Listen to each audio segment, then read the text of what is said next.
Hank here for Free Podcast Tools with my review of the Samson Q9X. The Q9X retails for $129.99 US dollars. It's an XLR only cardioid dynamic microphone with a mid-presence boost switch and a frequency response of 50 Hz to 20 kHz.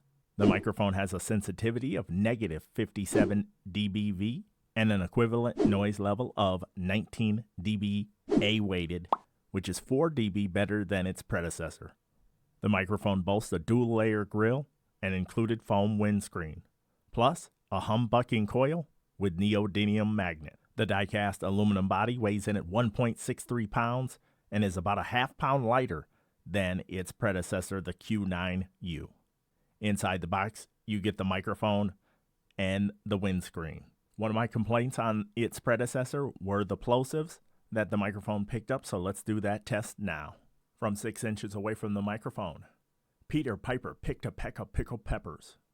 From 3 inches away from the microphone, Peter Piper picked a peck of pickled peppers. Now right on top of the microphone, Peter Piper picked a peck of pickled peppers. Now, let's take a look at the off-axis and rear ejection. Here's what I sound like from the front.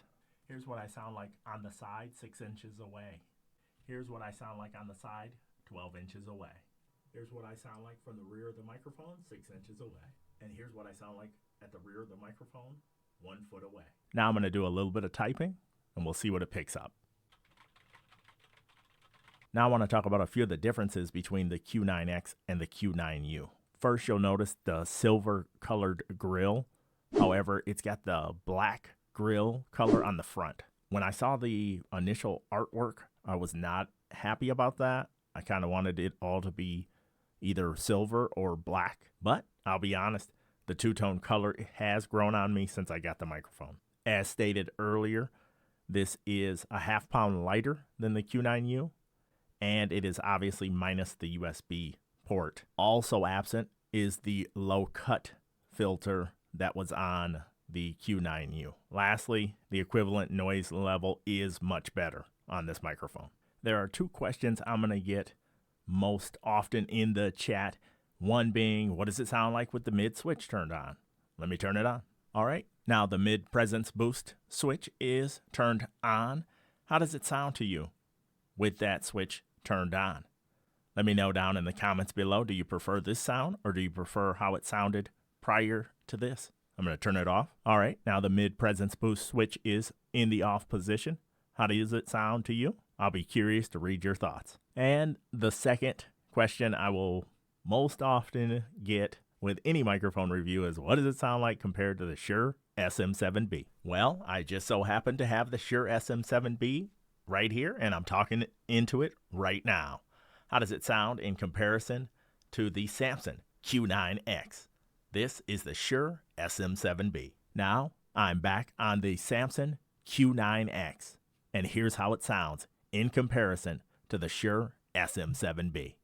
How does it sound? Back on the Shure SM7B, giving you another sample of the sound quality in comparison to the Q9X, and I am going to engage the mid-presence boost on the Q9X when I switch over this time. Back on the Q9X with the mid-presence boost on.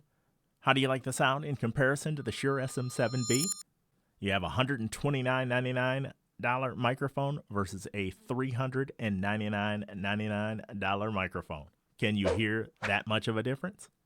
Again, comment down below. All right, the mid-presence boost is turned back off, and I'll do the remainder of the video on the Samson Q9X. When it comes to pros, the build quality is impeccable, save for potentially the two-tone grill and then the self-advertising stamp of Samson's logo on the yoke. Otherwise, this thing is solid, and I absolutely was a fan of the original Q9U's build quality, but this one's better being a bit lighter, and another reason it's better, the equivalent noise level is noticeably improved. When I leave the microphone open and I'm not speaking, I can tell it's better.